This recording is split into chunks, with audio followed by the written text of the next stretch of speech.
नमस्ते वैद जी। मैंने आपका नाम बताइए पहले तो। मेरा नाम अखिलेश प्रताप जी। अच्छा, मैं वैसे देखा है आप ये खर्रा गांव में आपका चिकित्सालय स्टार्ट किया आपने, तो इस चिकित्सालय को कितना टाइम हो गया बने हुए, स्टार्ट हुए?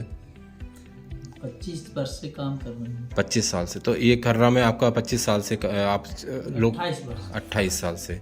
तो जो मैंने देखा अभी जितने लोगों से मैंने बात करी है, तो आप उनका ये कहना है कि आप उनको चिकित्सा दे रहे हैं एक होता है ना कि जन सेवा की तरह, और उसमें ऐसा कुछ नहीं है क्या कि आप किसी पैसे के लिए काम कर रहे हैं, या फिर भी ये होता है ना कि आपका आप कुछ जब कोई काम कर रहा होता है, क्योंकि मैंने जितना भी देखा है कि जो भी कोई जनसेवा करता है तो उसके पीछे, क्योंकि आप जितना लोगों को सुविधाएं दे रहे हैं, दवाइयाँ हैं, खर्चा है, तो कहीं ना कहीं उसके लिए भी पैसा चाहिए होता है। तो कहीं ना कहीं होता है कि जब आप इतने सारी सुविधाएं लोगों को देते हो, तो जो फंडिंग होती है तो उसके लिए आप कैसे करते हो, कैसे अप्रोच करते हो, कैसे पता चलता है कि आपकी फंडिंग भी तो ज़रूरी है किसी अच्छे जनसेवा के लिए, अच्छे काम के करने के लिए। तो जब आप इतना सब आप कह रहे हो कि मैं जो दे पा रहे हैं पैसे, ठीक है, आओ इलाज करवाओ, और इतने कम रेट्स में अब जो बोलते हैं कि कंपटीशन तो है ही नहीं इस चीज़ में, और असाध्य रोग जो इसको कहीं भी कुछ भी बोला जाता है कि नहीं है इसका इलाज, उसको भी आप कह रहे हो कि एक बार आओ चिकित्सा करवाओ, और आप कहते हो कि 99% अगर मरीज के अंदर पॉजिटिविटी है और मरीज के अंदर होता है ना कि वो आपके हिसाब से चल पाता है और आपके जो बोलते हैं अनुसरण कर पाए दवाइयों के साथ, तो 99% आप कहते हैं कि वो सही हो सकता है। तो मुझे ये बताइए कि आपको क्या लगता है कि विश्वास करना तो बहुत मुश्किल है आजकल के टाइम में, कि आयुर्वेद पे पहले विश्वास नहीं होता लोगों को कि दवा कि जब अपोलो एम्स जैसे डॉक्टर मना कर देते हैं तो वो सोचते हैं जब इन्होंने मना कर दिया है तो आयुर्वेदिक क्या कर लेगा। तो वो चीज़ तो मैं आपसे भी कह सकता हूँ कि आप भी जानते हो कि मैं भी जानता हूँ कि जिसके अंदर पॉजिटिविटी नहीं है जो, तो आप बताइए कि आपको क्या कहना है इसके बारे में कि लोगों को विश्वास कैसे करें इस चीज़ में। ये बात सुन करके बड़ा आश्चर्य लगता है कि आयुर्वेद क्या कर लेगा। मनुष्य का जन्म ही आयुर्वेद है, क्योंकि जन्म से लेकर के वो दुग्ध पान करता है, जो आयुर्वेद के अंतर्गत ही आता है दुग्ध कल्प। और दुग्ध कल्प करने से क्या होता है, बालक में वो गुण आता है जो पूरे जीवन नहीं जाता है। वो लोग कहते हैं कि प्राय बोले कितना मताई का दूध पिया, लोग अपनी भाषा में कहते हैं इम्यूनिटी पावर। तो दूध ने ही ये इम्यूनिटी पावर बनाया। हाँ जी। तो अब हम कैसे कहते हैं कि आयुर्वेद से क्या नहीं हो सकता है। आयुर्वेद से केवल मात्र क्या नहीं हो सकता, एक प्रकार की मृत्यु नहीं जा सकती। 101 मृत्युएं होती हैं। भेषज रत्नावली, चरक संहिता, वाग्भट, सुश्रुत संहिता को देखें तो 101 प्रकार की मौतें होती हैं। हाँ जी। जिनमें हम 100 प्रकार की मौतों से बच सकते हैं। ये आयुर्वेद में है। 100 प्रकार की मौतों से बचने के बाद एक प्रकार की जो मौत है वो तो राम की भी होती, कृष्ण की भी होती, गांधी की भी होती, सबकी होती। कोई भी महान आत्मा आई हो, सबकी मृत्यु होती है। पर आयुर्वेद की जो बात है, आयुर्वेद हमारा यहीं से नहीं है। आयुर्वेद तो हमारा पाश्चात्य जीवन के उस पूर्व कलाओं से है जहां से हम चले हैं। हाँ जी। कहीं माता रहता, कहीं पिता रहता, कहीं माता का भी पता नहीं होता, कहीं पिता का समय पता नहीं होता। समय के अनुसार संयोग होता है, फिर संयोग के बाद उत्पत्ति होती है। तो इसका मतलब हम पहले भी पूर्वज थे, ये आयुर्वेद कहता है। हाँ जी। और फिर जब हम जन्म लिए हैं तो जन्म के संस्कार में दूध का पान किया। दूध के पान के बाद उपवास को भी हमने जाना। उपवास के बाद हमने सबसे पहला विषय जाना अभ्यंग। आयुर्वेद का विषय है अभ्यंग। माता मालिश करती थी, उससे शरीर दुरुस्त होता था। अब कोई मालिश करता है या करवाता है? कोई नहीं करता। आयुर्वेद की उस विधा को लोगों ने ताक में रख दिया। हाँ जी। अब मालिश नहीं करते हैं, ढूंढते हैं, बोले क्या थेरेपी ढूंढे, तो थेरेपी वाले व्यापार करते हैं। बिल्कुल व्यापार की विधा से ही देखते हैं। स्नेह जिसको कहते हैं, स्नेह, हमें आपसे स्नेह है। स्नेह के हाथ में 2 विधि होती है। मनुष्य में यह माना जाता है कि ऊर्जा शक्ति उसमें खुद ही होती है और दूसरे से ऊर्जा आती है। तो जब हम स्नेह करेंगे, एक दूसरे से स्नेह करेंगे, जिसको हम प्रेम कहें, और प्रेम रूपी स्नेह से जब अभ्यंग करेंगे तो शरीर का आधा रोग अपने आप चला जाए। ये आयुर्वेद ही बताता है। आयुर्वेद का है। अब ये आयुर्वेद जो ये बताता है इस विधा को, तो हम ये तो कार्य करना छोड़ ही गए, दूसरी विधा और आगे चले। तो शरीर में ये देखा जाता है कि जल तत्व प्रधान है, जल ही जीवन है, और वायु से पूरी दुनिया चल रही है। वायु चाहे जिसको चाहे जहां ले जा सकता है। कुल मिला के हम ये कहें कि जल और वायु हम संक्षेप में कहते हैं जल और वायु। वायु इन्हीं से है। तमाम भौगोलिक हमें उत्तर नहीं देना है, ना शास्त्रों को पलटना है, सीधा कह देना है जल और वायु। हाँ जी। कहने का मतलब है जल और वायु ये हमारे शरीर में भी है और बाहर भी है, इसी से बाहर भी है और अंदर भी है, और इसी से हमारा शरीर आगे पीछे बढ़ता है। जलवायु का प्रतिक्रम बिगड़ता है, बादल हो जाते हैं, जलवायु का प्रतिक्रमता में जुकाम हो जाता है, इसी से रोग बनते हैं। इनसे रोग बनते हैं। रोग का एक संक्षेप वर्गीकरण हम बताएं, चाहे जिस विधा, चाहे जिस धर्म का आदमी हो, चाहे जिस जाति का हो, चाहे जिस देश का हो, चाहे विदेश का हो, सबको स्वास्थ्य चाहिए। हाँ जी। अगर स्वस्थ नहीं होगा तो चोर भी चोरी नहीं कर सकता, स्वस्थ नहीं होगा तो गलत आदमी भी गलत काम नहीं कर पाएगा, वो स्वस्थ ही नहीं है। स्वस्थ नहीं होगा तो किसी को ठग भी नहीं सकता, स्वस्थ नहीं है तो किसी की मदद भी नहीं करता, स्वस्थ नहीं है तो वो धर्म की बात भी नहीं करता, स्वस्थ नहीं है तो वो जाति के लिए भी बात नहीं कर सकता। इसीलिए हमें जाति, धर्म, वर्ण, वेश, विदेश सबसे ऊंचे सोचना चाहिए स्वास्थ्य। हम स्वास्थ्य को हमने खूंटी पे टांग रखा है और उसकी हम पूजा की तरह कर रहे हैं। पूजा, अब पूजा जब हम कर रहे हैं और इस मानव शरीर को धारण किए हैं जो केवल प्रकृति का पिंड है, हाँ जी, 5 तत्व से बना हुआ है, जिसमें हम विधाओं को ढूंढ रहे हैं, चिकित्सा ढूंढ रहे हैं जाकर के, और स्वयं हम चिकित्सा खो करके चिकित्सा ढूंढ रहे हैं। चिकित्सा खो करके कैसे? हम प्रेम करना भूल गए, हम आचरण करना भूल गए, हम व्यवहार करना भूल गए, दैनिक दिनचर्या हम दिनचर्या भूल गए। जिस दिनचर्या से विद्या अध्ययन किया जाता है वो दिनचर्या है सायंकाल 10 बजे तक सोना और जाग करके पढ़ना, प्रातः 4 बजे से उठ के पढ़ना। ये हमारे बच्चों की दिनचर्या क्या हो गई है? रात के पढ़ना और दिन में सो जाना, सोना। उल्टा हो गया, उल्टा हो गया। सूर्य की किरणें प्रातः काल अपनी ऊर्जा प्रतिभा से जो दर्शित होती हैं, वो अमृत बेला जिसको कहते हैं, वो सबको समान रूप से मिलती हैं। हाँ जी। चाहे कोई अच्छा हो या बुरा। ऐसे ही आयुर्वेद की जो विधा है वो उसी आदमी को मिलेगी जो उसके अनुरूप चलेगा, खाने में भी, पीने में भी, रहने में भी, बोलने में भी। और हमें अब चाहिए कि हम जो है तमाम पैथियों में अपना स्वास्थ्य देख रहे हैं, पर स्वास्थ्य में पैथी ही स्वस्थ नहीं है, पैथी के पैथिस्ट स्वस्थ नहीं है, पैथी के वो डॉक्टर स्वस्थ नहीं है। बता भला हमको स्वास्थ्य क्या देंगे?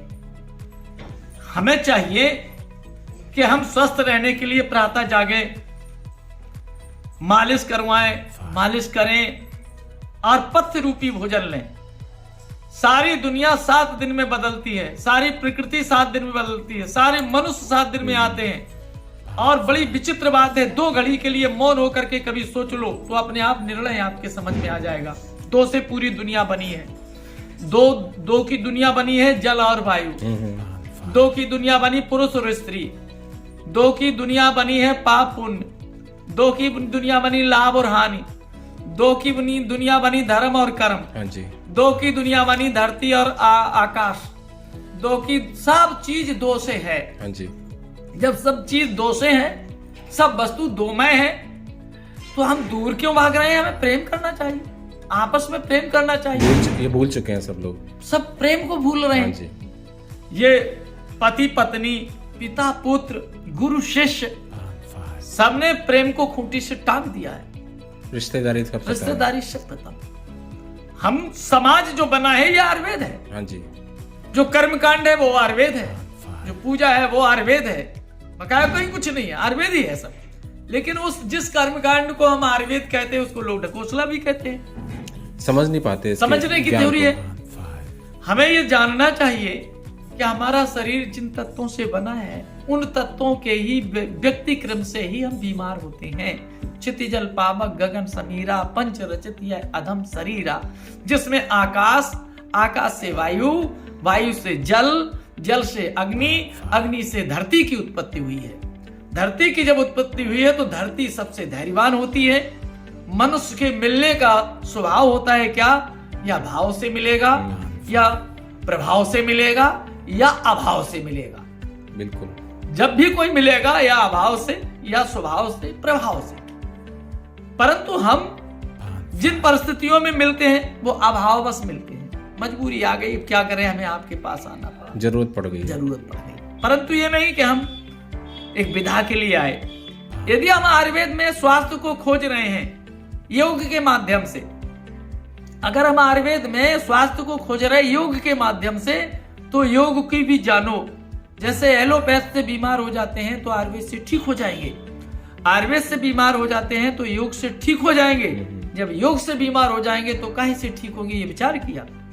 हम योग को अच्छे नियम के द्वारा करें, उदर शुद्धि करके योग को करें। बेनियम हम अगर योग करेंगे तो हमारा जीवन रोग में चला जाएगा। बेनियम भोजन भजन भोग, सानियम हो तो होगा योग, बेनियम हो तो उत्पन्न होगा रोग। इसके लिए हमें सबसे पहली विधा हमारी भजन है, यानी दिनचर्या। प्रातः हमें जागना है, जहां झाड़ू बुहार जरूर करना है, टहलना हमें जरूर है। आपने देखा होगा पक्षी भी पंख फड़फड़ाते हैं, सुबह चोंच भी लाते हैं, कुत्ते भी खांस खकार करके घास के द्वारा अपना खकार बाहर निकालते हैं, और आपने चिड़ियों को चहचाते देखा होगा प्रातः काल ही। बिल्कुल। और जो चहचाते हैं तो आवाज के माध्यम से अपने विकार को बाहर निकालते हैं। पर हम वही सूर्य जब तक उत्पन्न होकर के पूरी घड़ी के साथ प्रकाश नहीं फैलाते हैं तब तक हम उठते ही नहीं है। ये सबका हो गया मोस्टली, ये सबका हो गया दिनचर्या। जब ये दिनचर्या हो गई तो अब हमें तो वहां से स्वास्थ्य मिलना कठिन हो गया है। बिल्कुल। जब हम आहार की ओर आते हैं तो सबसे पहले हमें चाय चाहिए, हमें बिस्कुट चाहिए, हमें बिस्कुट के साथ डबल रोटी वगैरह चाहिए, या हमें दाल मोट आलमोट चाहिए जमाने की रखी हुई। स्वास्थ्य वाली चीजें कुछ नहीं है, वो नहीं है, वो नहीं चाहिए, ये चाहिए। इससे हमारा स्वास्थ्य नहीं है, इसमें हम स्वास्थ्य खोज रहे हैं। मैदा ही है सब में मैदा मिला हुआ है जो हमारे शरीर को कब्ज कारक है। और जो चाय है ये हमारे धातुओं को गर्म धीमे धीमे स्लो पॉइजन है, बहुत जरूरी है, धीमे धीमे हमारे शरीर को गर्म करती रहती है। हाँ, ये आवश्यक है कि हमें सब कुछ लेना तो चाहिए पर विधि के अनुसार। हाँ जी। प्रातः तो हमें दूध ही लेना चाहिए, वो भी हमें कौन लेना चाहिए? धारारोषण दूध। धारारोषण दूध नहीं मिलता है तो हम उसको कई बार मथन होता है, जैसे मथन करें, मत करके लें। अगर वो भी नहीं मिलता है तो हमें चना मिल जाते हैं, चना भी नहीं मिलते हैं तो हमें मसूर आदि के कोई दाने मिल जाए, स्प्राउट्स बोलते हैं। कुछ और भी नहीं मिलते हैं तो फिर हमें पुरानी कहावत है कि लाल गेहूं का आटा और उसी में मिल जाए काली मिर्च, मिश्री, थोड़ा सा घी, स्वास्थ्य के लिए सुखदायी है। पंजीरी टाइप बनाना है, पंजीरी टाइप। तो ये हमारा स्वास्थ्य, क्योंकि प्रातः काल हम कहीं भी निकले हमें खा के ही निकलना चाहिए। क्यों? सबसे ज्यादा वही होता है पौष्टिक। वो हमारी प्रातः काल की वो ऊर्जा है जिसमें हमने भ्रमण करके आचरण करके जाना, और थोड़ा सा हमने आहार जो ले लिया वो पूरे दिन भर काम। ब्रेकफास्ट सबसे स्ट्रांग होना चाहिए, वो हमारा मजबूत होना चाहिए। अच्छा। फिर भोजन में विधि है कि पित्त की जागृत अवस्था में यदि हम भोजन लेंगे तो भोजन बड़े जल्दी पच जाएगा। पित्त का जो समय है 10 से 12 का समय है पित्त का भोजन लेने का, वो सबका फिक्स होता है। पित्त अपने अपने समय काम करता है। जैसे शरीर में जो पार्ट्स हैं, हार्ट अपने समय में काम करता है, काम तो बराबर करता है, पर हार्ट का भी एक अलग टाइम है। हाँ जी। लीवर का भी एक अलग टाइम है, फेफड़े का भी अलग टाइम है। सूरज के हिसाब से चलते हैं सब। ये सब सूर्य की घड़ियों से बंधे हुए हैं। अगर ऐसे नहीं बंधे हुए होते तो हमारी प्राय निद्रा अपनी विधि से खुलती है। कभी आप अपने शरीर से कह के सो जाना कि हमें आप 4 बजे जगा देना, आप अपने कह के सो जाना, वो शरीर आपको 4 बजे जगा देगा। घड़ी देखेंगे आप तो ये बात कोई ना कोई तो जागता है। पूरा शरीर सोने के बाद भी आधी नाड़ियां जागती हैं, और जागी हुई सभी नाड़ियों को ज्ञान भी होता है। अगर ज्ञान नहीं होता तो हमारे मन में प्रातः काल जिनका उधर पेट सही है उनको अपने आप मल की भाव क्यों आ जाता है? चलो अब लेटन का समय हो, क्यों आ जाता है? वो टाइम बना हुआ, वो अंदर से समय बना हुआ है। जो समय बंधा हुआ है वही प्रकृति का बंधा हुआ है, वही ऋतु का बंधा हुआ है। परंतु हम लोगों ने अपने ज्ञान और ध्यान से सारे समय को नष्ट कर दिया, अपने हिसाब से बना दिया। हमने अपने स्वास्थ्य को नहीं देखा। सब चीज स्वास्थ्य से बनी हुई है पर हम स्वास्थ्य नहीं खोज रहे। हम तो स्वास्थ्य जो है काय में खोज रहे हैं। हम आधुनिक जीवन की उस सफर में स्वास्थ्य खोज रहे हैं जहां लंबे कोसों तक स्वास्थ्य नहीं है। विदेशों में हमारे भारत के गौमूत्र आदि को दर्शा करके और बड़ा सुंदर बनाया जा रहा है और उस पर बताया भी जा रहा है। और जहां भारत की गरिमा से जो आयुर्वेद बना, उस गौमूत्र के लिए कोई मान्यता ही नहीं है। ऐसे ही आगे आने वाले समय में ये दवाएं सब निष्क्रिय हो जाएंगी, क्योंकि पहले जब दवाएं नहीं थी तो अब सीधी दवाएं काम करती थी, रसाधिक दवाई, बबूल की पत्ती का रस, नीम की पत्ती का रस, सीधे बरगद की पत्ती का रस, सीधे रस काम करता था। जी। अब उसको रस को जो है शोधित करके और उसको शोधना की विधि क्रिया मशीनों के द्वारा उसको दूसरी दवा में परिवर्तित कर दिया गया। व्यापार के माध्यम से हम उसकी पोटेंसी कम कर दिए। व्यापार के माध्यम से ही हम उसमें अधिक पैसा कमाने से कारण उसको दे भी नहीं पा रहे हैं। बिल्कुल। तो इससे क्या हो रहा है, इससे जिस व्यक्ति का निर्माण, जिसने कारखाना डाला, उसके भी तो बच्चे बीमार होते होंगे, उसको भी तो वो दवा खानी पड़ी होगी। बिल्कुल, मार्केट में तो खानी है। तो 3 चीजों के लिए हमें समझौता नहीं करना चाहिए, शिक्षा के लिए, स्वास्थ्य के लिए और धर्म के लिए। ये समझौते नहीं है, इसमें तो सच्चाई ही है। शिक्षा हमारा बिल्कुल निर्विकार हो, स्वास्थ्य हमारा बिल्कुल निर्विकार हो, जिसमें हमें परोपकार की विधि आती। धर्म भी हमारा व्यापार हो गया, शिक्षा भी हमारा व्यापार हो गया, स्वास्थ्य भी हमारा व्यापार हो गया। अब जिससे खोजें हम स्वास्थ्य की, जब बात करें, हमें यही लगता है कि यही हमें न ठग रहा हो। बिल्कुल। जिससे हम शिक्षा की बात करें, हमें लगता है कि यही हमें शिक्षा में न ठग रहा हो। व्यवसाय का जिससे हम अगर जाएंगे, हमें ग्राहक बहुत परेशान है और हम पूछे महाराज हमें बताओ कोई उपाय है, तो हमें लगता है कि यही ज्योतिषी नहीं ठग रहा हो। बिल्कुल। क्योंकि वो सब जो है व्यापार से बंध गया है। जहाँ व्यापार से बंध गया, वहां हमें चाहिए कि हम अपने शरीर से ही खोजें। बिल्कुल। और शरीर से खोजने की विधा सबसे पहले क्या है, हम बाथरूम करने में, यानी पेशाब करने में, मलमूत्र करने में श्वास को साधें। ये सबसे बड़ा योग है। अगर रोग प्रतिरोधक क्षमता बढ़ानी है तो हम पेशाब करते समय, मूत्र विसर्जन करते समय अपनी श्वास को साधें, और श्वास नहीं सध पा रही है तो फिर मूत्र को साधें। बिल्कुल। इसको आप ध्यान से देखें, ये किसी योगी ने नहीं बताया होगा, न किसी धर्माचार्य ने बताया होगा, बिल्कुल, न किसी आयुर्वेद चिकित्सक ने बताया होगा। क्योंकि मूत्र का जो संबंध है वो मुख की आकृति से है, और मुख की आकृति का वह संबंध मल से भी है। मल और मूत्र का संबंध मुख की जीभ, तालू, दांत। अगर मल मूत्र में विकृति आ रही है तो अपने आप समझ लो कि हमारे मुख में कमी आ गई है। हमने मुख के द्वारा कोई ऐसी वस्तु खा ली जिससे हमारे मलमूत्र को दिक्कत हो रही है। बिल्कुल। मलमूत्र की यही विधा आकर के नाक, नेत्र और नाभि, इन चीजों को देखें तो इनमें यही गंदगी आती है। जिनके मलमूत्र में कमी आ गई उनकी आंखों में कीचड़ आएगा, नाक में बार बार गंदगी आएगी, कान उनके कमजोर हो जाएंगे। बिल्कुल। उस मलमूत्र में हम जानेंगे क्या, इसका कफ बिगड़ गया अंदर। कफ की वृत्ति बिगड़ने से नाक में, आंख में, कान में, गले में इतनी जगह फंगस आ जाता है। तो हमें इस विधा को विचार करना चाहिए कि कफ को पकड़े हम, पित्त को पकड़े हम, वायु को पकड़े हम, और ये हमारे शरीर में ही विद्यमान है।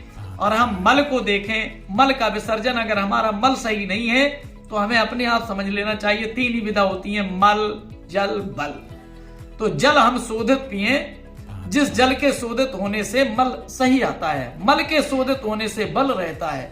तो जल पहला विधान है। लोग प्राय किसी भी डॉक्टर से पूछो, कहते बोले पानी बहुत अधिक से अधिक पियो, परंतु ये नहीं बताते कितना पियो, बोले खूब पियो। अधिक पानी पीना बहुत हानिकारक है, जितना पर कम पानी पीना भी हानिकारक है। हमें संतुलन में पानी पीना चाहिए। हमारा जितना शरीर मांग रहा। अब पानी पीने का विधान क्या है, सने सने जलम, सने सने हम जल लें। खाने के साथ नहीं लेना चाहिए, खाने के साथ हमें थोड़ा सा मध्य पानीय जलम, जैसे भगवान का भोग लगाते हैं तो मध्य पानीय जलम, मध्य में पान जल डाला जाता है, ऐसे ही हमें मध्य में थोड़ा जल लेना चाहिए। प्यास भर के नहीं पीना चाहिए ना। इसके बाद वो थोड़ा थोड़ा जो पानी पीते जाएंगे वो भी ठीक है बाबू, वो हम संपूर्ण दिन में इतना जल पी लें तो वो हमारे शरीर को स्वास्थ्य में बदल देगा रात्रि तक, और पूरे भोजन को पचा देगा। बिल्कुल। रात्रि के मुंह सूख रहा तो मान लो पानी की कमी है हमारे बॉडी में, और रात्रि के जो पानी पिएंगे वो तुरंत मूत्र बनेगा सीधे ही, वो आपके शोधित नहीं करेगा, सीधा मूत्र बनेगा। इसलिए हमें भोजन और पानी हम दिन में खाएं मनमानी, दिन में खूब खाएं, बिल्कुल, पर रात में हमें नहीं खाना, हल्का रखें जितना हो सके, बहुत हल्का कर दें, पानी भी और खाना भी हम हल्का कर दें। और आयुर्वेद की इन विधाओं की ओर हम जाकर के बड़े से बड़े रोगों को ठीक करने का हमारा तो उद्देश्य है, हताश और निराश लोगों को अपने सहायता करना। अब रहा बात ये, आपने जो प्रश्न किया कि इसका धनार्जन कहां से होगा, तो हमारा सहयोग करने वाले कुछ लोग हैं जिनको पता है इसकी इम्पोर्टेंस, जो हमारा सहयोग भी करते हैं। हाँ जी, हाँ जी। कुछ लोग ऐसे भी हैं कि जो ठीक हो जाने पर बहुत अधिक सहायता भी कर देते हैं, उनको इसकी इम्पोर्टेंस पता चल जाती है। कुछ लोग ऐसे भी हैं कि जो दवाई औषधि ली तो विचार बहुत महत्वपूर्ण लोग हैं कि दवा खाई है, चलो फायदा नहीं मिली कोई बात नहीं, परंतु हताश और निराश हम हुए और इन्होंने हमारी सहायता की। बहुत सारे डॉक्टरों ने लाखों रुपए ले लिए, चलो हम इनका दवा भर का दे दें, बहुत अच्छे लोग ऐसे भी होते हैं। पर हताश और निराश 10 लोगों में हम 5 लोगों को तो ठीक कर ही लेते हैं, पर हमारा रिजल्ट 8 तक है। बिल्कुल, हताश और निराश जो हो गए हों सभी पैथियों से, सभी विधियों से, और अब यदि अपनी विधान से हम लग जाएं तो 8 लोगों को ठीक कर लेंगे 10 में से। बस आपके निरीक्षण में आपको यहाँ रुकना के सोच क्या है, मिला है जी, ऐसे सैकड़ों लोग हैं जिन्हें जीवन मिला है और जो जीवन पाना चाहते हैं, क्योंकि जीवन सामान्य चीज नहीं है। हाँ जी, जीने की विधि जब मनुष्य को, जिलाने की विधि जब मनुष्य को आती है तो वो आयुर्वेद ही है और कोई दूसरा नहीं है। हमारी संस्कृति में ही आयुर्वेद का स्ट्रॉन्ग काफी प्रमाण मिलते हैं। भारतीय संस्कृति आयुर्वेद की विधा ही है, भारत का जीवन ही आयुर्वेद है। भूल चुके हैं पर हम लोग, भारत की क्रिया भी आयुर्वेद है, भारत का कर्म भी आयुर्वेद है, इसीलिए भारत इतिहास में विश्व के पटल में जाना जाता है। बिल्कुल, पुराणों की रचना और वेदों की रचना से समग्र ज्ञान होता है कि वेद आयुर्वेद को बताते हैं तो भारत में बताते हैं। इसलिए हमें भारतीय संस्कृति की विधि है तो आयुर्वेद है, और यदि हम आयु को जानना चाहें तो सिर्फ आयुर्वेद में जान सकते हैं। आयु बकाया जगह हमारी सुरक्षित नहीं है, इसलिए हमें धर्म, जाति, वर्ण, पैथी आदि से उठ करके इस बात को जानना चाहिए कि हम भोजन कैसे करें, हम जगह कब, खाएं कैसे, दिनचर्या का बहुत दिनचर्या का हमें बड़ी अच्छी तरीके से सोचना चाहिए। आदि बीमारी का इलाज यही है। हमें बुखार चढ़ाता है, देखो बुखार चढ़ाता है तो हम डॉक्टर को खोजते हैं, पर नहीं, वहां आयुर्वेद को खोजिए, आयुर्वेद में जल्दी मिल जाएगा। वहां डॉक्टर देर से मिलेगा पर आयुर्वेद जल्दी मिल जाएगा। आयुर्वेद कैसे जल्दी मिलेगा? जल में ही आयुर्वेद मिल जाएगा। जल को आप उबाल करके 1/4 भाग में पिला देंगे और घी से मालिश कर देंगे, बुखार उतर जाएगा। किसी टैबलेट की जरूरत है ही नहीं। बॉडी का टेम्परेचर बढ़ा हुआ है, अपने आप टेम्परेचर लेवल में आ जाएगा। जितने भी बुखार बनते हैं उन सब का संबंध आमाशय से होता है, ये भी समझो। आमाशय में गर्मी बढ़ना, आमाशय में कब बढ़ना, आमाशय में पित्त की विधि बढ़ना, आमाशय से ही बुखार का बढ़ना है। आमाशय हमारा ठीक हो कैसे होगा? हम जल को पकाया, चतुष्गुण जल यानी 1/4 जल, एक गिलास में से 1/4 रह जाए उतना उबालना है, उसको हमने पानी पिला दिया और मालिश कर दी और कपड़ा उड़ा दिया। पसीना निकल गया। ठीक 15 मिनट बाद आप देखेंगे पूरा शरीर पसीने से हो गया और बुखार उतर गया, गोली देनी ही नहीं पड़ी। घी से मालिश करनी हाथ पैरों की, है ना? स्नेह जल पिलाया, स्नेह कर दीजिए, मतलब कोई दवा की जरूरत नहीं। इसी तरह हमने कई बार किया तो बुखार आकर के बुखार का विकार निकल जाएगा, हमें चिकित्सा नहीं करानी पड़ेगी। जुकाम आया, जुकाम में हमने नहाना छोड़ दें, हम हाँ जी, कान गले को बांधे और उल्टा वाला भोजन करें। उल्टा वाला भोजन में नहीं, अभी हम नहाते थे नहीं नहाएंगे, अभी हम रोटी खाते थे नहीं खाएंगे, अब हम पूरी सब्जी खाएंगे। अच्छा, मतलब हमारा शरीर कह रहा है कि बदल जाओ, हम बदल रहे हैं, पर शरीर बदल रहा पर हम नहीं बदलते हैं। हम नहा लेते हैं, हम जो है खाना भी वही खा लेते हैं, तो फिर क्या होता है, ये आपस का एक्सीडेंट हो जाता है प्रकृति का। प्रकृति यानी मनुष्य प्रकृति यानी अंदर की जलवायु और बाहर की जलवायु दोनों में, तो फिर उस जुकाम से खांसी, बुखार और तमाम रोग बन के तैयार हो जाते हैं। हमें जुकाम में 3.5 दिन बदलना चाहिए, 3.5 दिन की चिकित्सा, बुखार की 3.5 दिन चिकित्सा, जुकाम की 3.5 दिन चिकित्सा। ये बुखार जुकाम ही सभी रोगों सभी बीमारियों की जड़ है। बिल्कुल।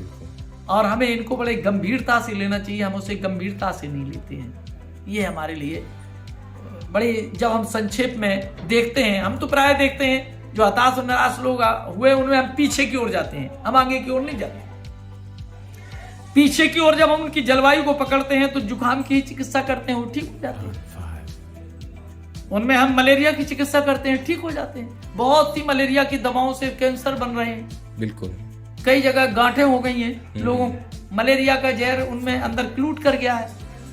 अब हम वाणी नहीं पचा पा रहे हैं, हम भोजन नहीं पचा पा रहे हैं, तो मलेरिया की इतनी बड़ी दवा को कैसे पचाएंगे? जा ही नहीं रही बॉडी के अंदर, जा ही नहीं रही। हमारा ये शरीर कैसे है? ऐसे है जैसे किसी से हम नाराज हो जाएं और वो हमें वस्तु दे, पर हम उस वस्तु को लेना स्वीकार नहीं करते हैं। वो सामने बैठा है, तब तक ले लिया, वो जैसे ही गया फेंक दिया। ऐसे ही हमारा शरीर अंदर से उस वस्तु को स्वीकार नहीं करता, वो ले नहीं रहा, नाराज है वो, तो वो अंदर बड़ी आंत है, उसमें वो मल चला जाता, उसमें डाल देते कचड़े में, बड़ी आंत में, और वो कचड़ा बनते बनते बनते बनते बड़ी आंत में बड़ा मल बन जाता है, जो गैस, उस गैस के माध्यम से हमारे पार्ट्स कमजोर होते हैं। कोई कहता है कि किडनी खराब हो गई, कोई कहता है लीवर बढ़ गया, कोई कहता फलाना।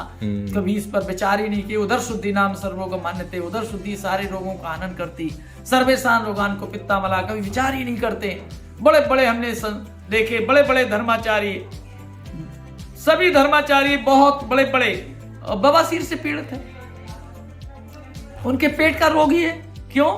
वो उधर शुद्धि की ओर जाते ही नहीं है, खाने में अपना मन लगाए रहते। बड़े बड़े रोगी हमने देखे हैं जो तमाम सारी गंभीर बीमारियों को अपना पाल लेते हैं। शरीर तो ये चाहता है रोज सफाई करो, रोज गंदगी आएगी, रोज सफाई करो, जैसे कमरे की करते हैं ऐसे इस घर की करो, और इस घर की सफाई कर यदि रोज होती रहेगी तो ये रोग शरीर रोगी नहीं होगा। अब हमारा जीवन रोग प्रतिरोधक क्षमता बढ़ाने के लिए है, रोग की चिकित्सा करने का समय नहीं रह गया। अब तो रोग से लड़ने का समय है। अब उसकी डिफेंस फौज चारों तरफ से आकर घेर लिए हो, फिर आप जो है क्या करेंगे? बचाव का साधन कहां तक ढूंढेंगे? अब तो लड़ाई लड़नी ही पड़ेगी, स्ट्रांग बनाना है आपको। रोगों ने आकर के घर घर में कुंडी खटखटाती है, हर घर के दरवाजे पर रोग खड़ा हो गया है। अब इससे लड़ना ही पड़ेगा, बच नहीं सकते, बच नहीं सकते किसी तरह से भी, चाहे जिस योग से। पैसे से बच नहीं पाएंगे, बल से कोई बच नहीं पाएगा, अब तो हमें लड़ना ही पड़ेगा। तो हम इसमें औषधि कहाँ खोजें? औषधि हम अपने घर में ही खोजें, घर में ही हम चिकित्सा खोजें। हमारा जो है रसोई घर ही औषधालय में बदल जाए तो हम रोगों से जीत सकते हैं, अन्यथा नहीं। तो मैं ये कह सकता हूँ जितने भी मेरे व्यूअर्स हैं या जो भी देख रहा है मेरे वीडियो को, और मैं वैजी से हर चीज़ के बारे में डिटेल नहीं ले सकते क्योंकि टाइम हर किसी के पास कम होता है। पर ये है कि अगर मुझे कोई पूछेगा कि उसको ऐसा रोग है और मैं अगर बोलूँगा कि वैजी से उनसे बात करवा दूँगा, जैसे आप बात करना चाहेंगे जब भी आपके पास टाइम होगा, तो आप उनको यही सजेस्ट कर सकते हैं कि आपसे एक बार बात करें टाइम पे। तो आप जब भी आपके पास टाइम हो उनको एक बार रिवर्ट करें उनके क्वेश्चंस के हिसाब से, उनकी बीमारी क्या है। तो अगर उनको लगता है कि उनको सब तरह से उनको निराशा हाथ लगी है, तो मैं यही कहूँगा कि एक बार आपसे ज़रूर कंसल्ट करें, क्योंकि कहीं ना कहीं इंसान के पास जब कोई रास्ता नहीं बचता तो ऊपर वाले का रास्ता ज़रूर होता है। ऊपर वाले के साथ आप हमेशा, मैं जानता हूँ कि आपका आस्था जुड़ी हुई है। मैंने देखा कि केवल इलाज ही नहीं होता बाहर, उनके नाम से जाप भी होते हैं, जिससे कि मानते हैं कि ऊपर वाला के नाम से जाप से भी काफ़ी पॉजिटिविटी मिलती है किसी भी मरीज़ को। तो हमें जहाँ तक मुझे लगता है कि जितना भी मैंने मरीजों से बात करी है और जितना भी मैं गुरु जी को देखता हूँ जाप कर रहे हैं, किसी के यहाँ जो महाराज जी जाप कर रहे हैं ना, हाँ जी, उनकी 86 वर्ष उम्र है और वो 11 घंटे जाप करते हैं बैठ करके, और भोजन नहीं लेते, ना पानी लेते हैं, लास्ट में एक बार लेते हैं। तो और ये अभी भी 20 किलोमीटर चले जाते हैं और दौड़ लगाने में 4 किलोमीटर से आते हैं वो, यहाँ से आते हैं 86 की एज में। हाँ, 86 एज है उनकी, और 11 घंटे बैठते हैं। तो वो यहाँ पर कब से कर रहे हैं आपके वो साथ? कम से कम काफी समय से हम जाप करा रहे हैं, हाँ जी। बहुत समय हो गया जाप कराते हैं। हमने वृद्धों का जो है सम्मेलन किया था, उनको नंबर 1 का टॉपर जो है प्रमाण पत्र दिया था, तब से वो बराबर निरंतर हैं। और अखंड कीर्तन में बैठने में 24 घंटे बैठ लेते हैं, हाँ जी। पूरी रामायण अकेले कर लेते हैं। तो ये भी एक वो है कि 86 के एज में तो शहर में इंसान चल नहीं पाता, सपोर्ट की जरूरत होती है। तो इतनी ऊर्जा उनके पास प्राप्त हुई है। तो ये आयुर्वेद का ही चमत्कार मान सकते हैं इसको। अरे वो बिल्कुल विकलांग थे। हाँ जी, हाँ जी। वे दोनों बच्चे बिल्कुल विकलांग थे, मतलब पैदाइशी जो विकलांग है उनका कोई ट्रीटमेंट नहीं हो सकता, डॉक्टर साफ मना करते साफ मना कर दें। कि वो हो ही नहीं सकता, लेकिन यहाँ से ठीक होके गए। तो वैसे मैं अभी तो अपना इतना ही कह सकता हूँ कि मैं जिनको भी लगता है कि कहीं भी कोई इलाज नहीं मिल रहा है और जिनको पूरे तरफ से निराशा मिली है, चाहे वो कैसा भी इलाज हो, क्योंकि आपने जिस तरह से बताया आयुर्वेद की ही, जब हम पैदा ही आयुर्वेद के थ्रू बेसिक से हुए, तो अगर सब चीज़ों का इलाज ही अगर आयुर्वेद में ही है तो हम जिसको तो भूल कोशिश चुके तो हैं। करनी चाहिए। हाँ जी, हाँ जी। हमारा अर्थ ये नहीं है सभी को हम ठीक नहीं कर सकते, बट एक बार सभी के लिए हम कोशिश। मेहनत नहीं कर हाँ जी। सकते। हमारा अर्थ है कि उस विधा को मान के चलो, उस रास्ते पर चलो, उसमें अगर कोई पड़ता है तो हम सहयोग जरूर सकते हैं। करेंगे। ठीक।